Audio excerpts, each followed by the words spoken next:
There is another type of synthetic trap. So we talked about functional groups being synthetic traps. Um, there are functional groups that are incompatible with each other. There's also regioselectivity that is a synthetic trap. So let's just say, for example, that we want to make this molecule. And we know that we could add HBr over a double bond. And so we think, hey, let's do that. Let's add HBr over a double bond. Now, HBr is going to add in Markovnikov fashion. And let's say we need the double bond right here, right?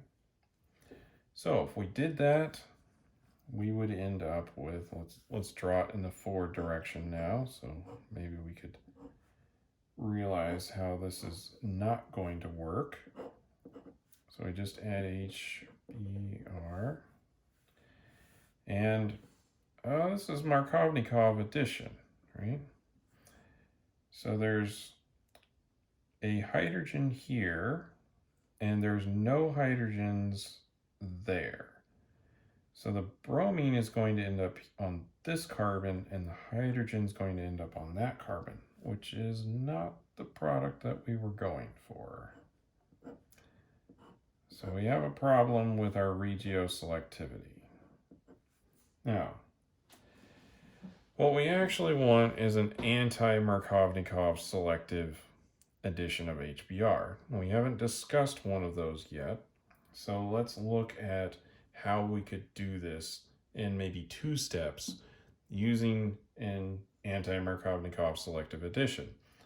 And I'm thinking, wow, we could do one of those hydroborylations and oxidation, or hydroboration, which adds anti-Markovnikov. And then I know how to convert alcohols into bromides using PBr3. And so we can get to our product that way using reactions that we've already discussed.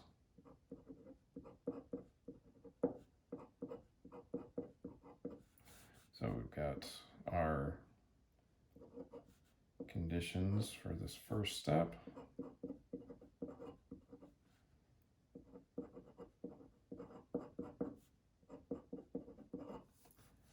There we go.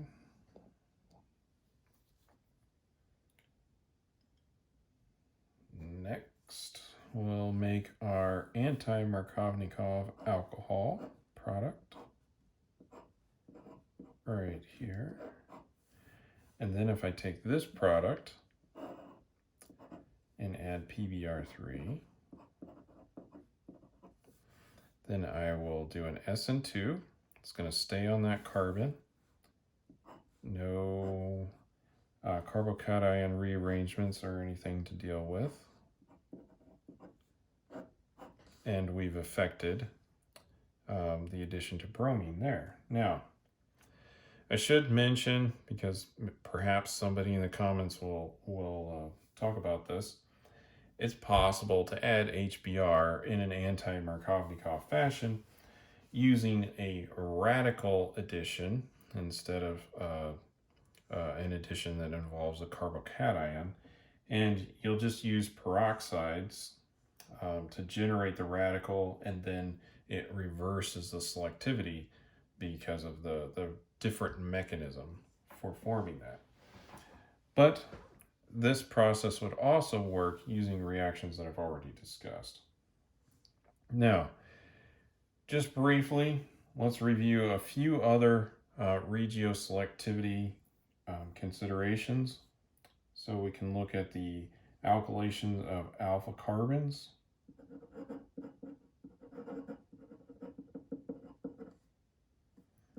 At alpha. Now remember how the selectivity changes under either thermodynamic or kinetic conditions. If we were using a bulky T-butoxide base that isn't quite as strong, then we're going to select for the more substituted carbon.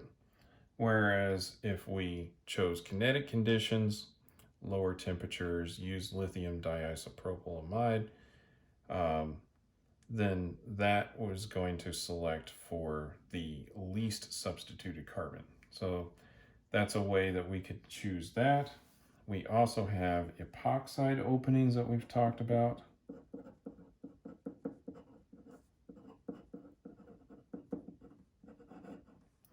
And remember, we have acidic conditions, which will open it on the more substituted carbon or substitute there, versus basic or neutral conditions, which will do substitution at the least substituted carbon.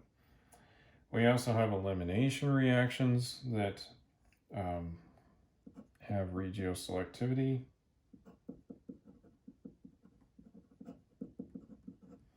We have our Zaitsev,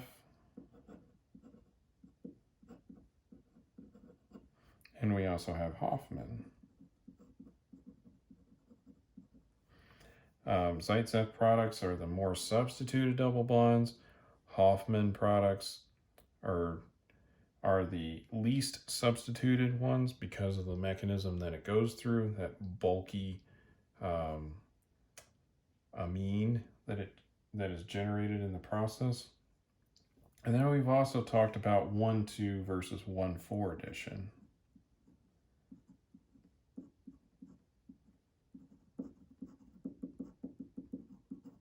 Of conjugated dienes.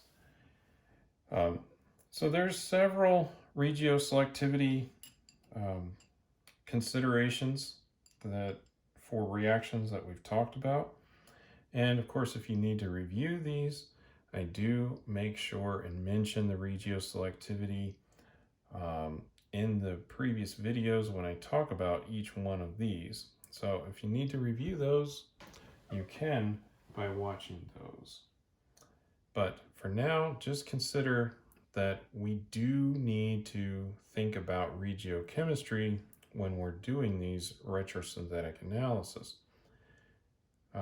Just because it looks like we could make this product directly from that one, we do have to consider the regioselectivity and think, oh, how could I get around that? Well, I'll need to select reactions that have the correct regioselectivity or the correct conditions for where I want that to happen.